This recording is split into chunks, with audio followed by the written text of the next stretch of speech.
Hey, it's the Fatboy Show on RX Radio, and there is no slowing down the DNA testing craze. Men of Uganda are now paranoid.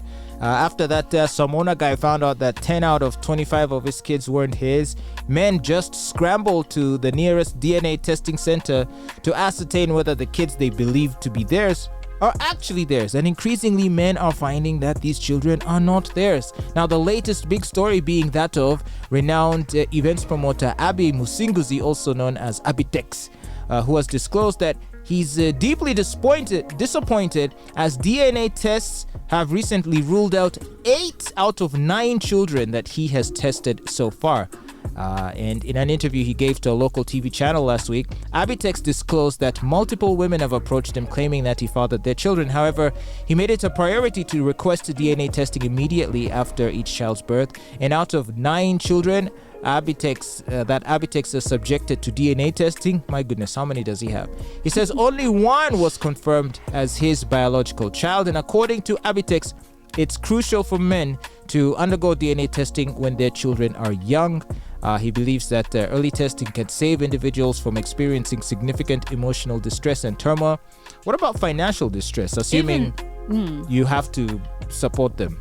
Yeah, it is going to definitely, you the man, it's going to save you from a lot of expenses and a lot of like from a big financial investment where the children are actually not yours. But he also has a point. If the children are detached from this man at an early age, they can actually move on and adopt to the new fathers that they are presented to, if any, rather than when the children are maybe 8, 10, 15, 20. That is hard. You're going to traumatize them for life. That's so true. But it seems to me that Ugandans are super sexual people, because if you look, this guy is saying that all these women have brought kids to him saying that they're his. But so he obviously had reason to believe that they could be his. Mm-hmm. He just wasn't sure. Mm-hmm. And how sexually active might you have to be and to be so without protection? Yeah, it's the protection part. Yeah, because if you've not had live unprotected sex with someone, if they came to you and said, hey, here's your kid, obviously you would say, it's not mine. But you still have to check, because you may not have noticed, but probably the condom may have ruptured. Okay, there's that possibility. But here is a guy who within a short span of time is running around with 9 or 10 different women and having unprotected sex. 10 he has tested so far. So far. We don't know how many that have been presented to him. No wonder AIDS is so widespread. I was having a conversation with a commissioner from the Uganda AIDS Commission, and he said that AIDS, the infection rate is going high and higher. And he said that unlike in the 90s when we grew up, knowing, like, you could just look at a person and know that this person is sick. The good old days. The good old days, if you can, the irony. Yeah, so back then, even as children, you'd look at people and know that this is a killer disease. Whereas today, we have PEP, we have PrEP. So people are taking things for granted. Young people. HIV positive people today look as healthy as any normal person. Exactly. If you meet me, you would have to check me to be sure that I am HIV negative, and there are many people who look like me. I'm not saying I'm HIV positive. But I'm just saying that a person that is negative looks as good as I do, as good as you do. So if you do not test them, you will never know. And you know what's weird is that today we have resources. We have self-test kits. There is the one for the mouth. There is the one where you prick yourself. Then HIV testing is free at almost every health facility, and where they charge is like 10K. But we are still non-testing. Yeah, because I have some of, what do you call it, the home self-testing kit. Yes. Yeah, I keep them at home so that every once in a while I'm like, let me find out what the latest situation is.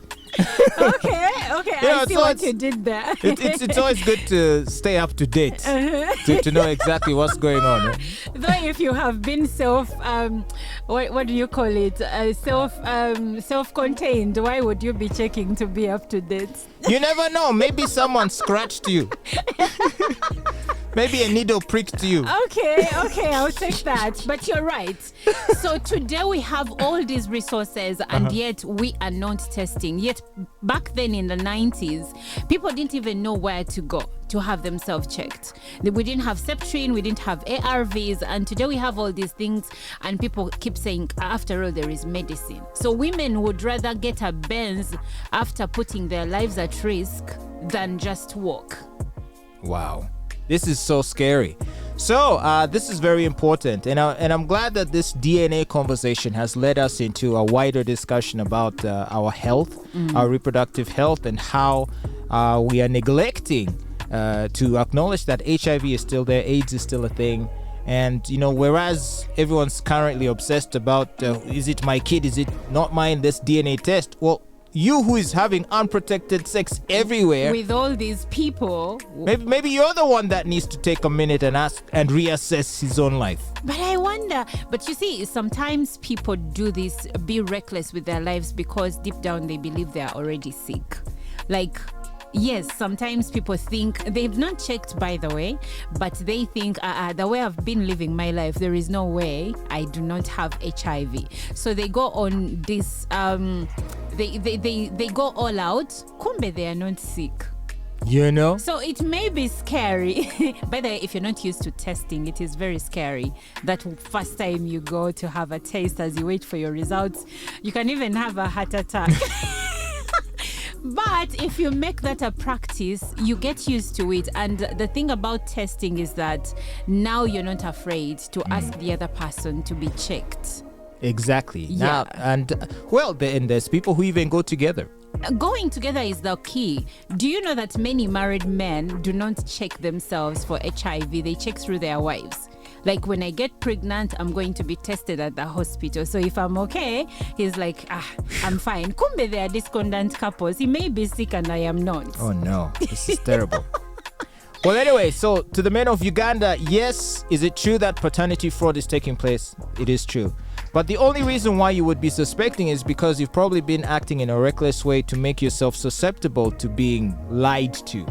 How a random woman who you barely know just shows up and says, I have your kid. Well, the only reason she would do that is because you guys must have had a sexual encounter. Yes, you did the deed. Recently, and it was unprotected. So that in case she's looking to pin the pregnancy on someone, she'll look for the person she had unprotected sex with. And if it was you, or if you were one of them, well, you become a soft and easy target. And woe be unto you if you have some money, because every woman will give children to a man they think is in better position to take care of them. You know? So please watch out.